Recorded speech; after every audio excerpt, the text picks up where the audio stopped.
Hebrews 7, New Living Translation. This Melchizedek was king of the city of Salem and also a priest of God Most High. When Abraham was returning home after winning a great battle against the kings, Melchizedek met him and blessed him.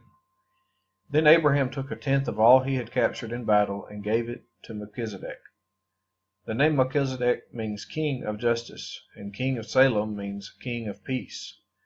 There is no record of his father or mother or any of his ancestors, no beginning or end to his life. He remains a priest forever, resembling the Son of God.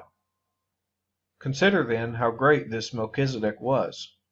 Even Abraham, the great patriarch of Israel, recognized this by giving him a tenth of what he had taken in battle. Now the law of Moses required that the priests, who are descendants of Levi, must collect a tithe from the rest of the people of Israel, who are also descendants of Abraham. But Melchizedek, who was not a descendant of Levi, collected a tenth from Abraham. And Melchizedek placed a blessing upon Abraham, the one who had already received the promises of God. And without question, the person who has the power to give a blessing is greater than the one who is blessed.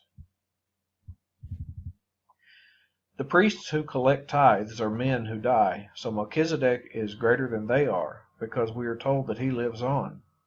In addition, we might even say that these Levites, the ones who collect the tithe, paid a tithe to Melchizedek when their ancestor Abraham paid a tithe to him. For although Levi wasn't born yet, the seed from which he came was in Abraham's body when Melchizedek collected the tithe from him. So if the priesthood of Levi, on which the law was based, could have achieved the perfection God intended, why did God need to establish a different priesthood with a priest in the order of Melchizedek instead of the order of Levi and Aaron? And if the priesthood is changed, the law must also be changed to permit it. For the priest we are talking about belongs to a different tribe, whose members have never served at the altar as priests. What I mean is, our Lord came from the tribe of Judah, and Moses never mentioned priests coming from that tribe. This change has been made very clear since a different priest, who is like Melchizedek, has appeared. Jesus became a priest, not by meeting the physical requirement of belonging to the tribe of Levi, but by the power of a life that cannot be destroyed. And the psalmist pointed this out when he prophesied, "You are a priest forever in the order of Melchizedek." Yes, the old requirement about the priesthood was set aside because it was weak and useless. For the law never made anything perfect, but now we have confidence in a better hope, through which we draw near to God. This new system was established with a solemn oath. Aaron's descendants became priests without such an oath, but there was an oath regarding Jesus. For God said to him, "The Lord has taken an oath and will not break his vow. You are a priest forever." Because of this oath, Jesus is the one who guarantees this better covenant with God. There were many priests under the old system, for death prevented them from remaining in office.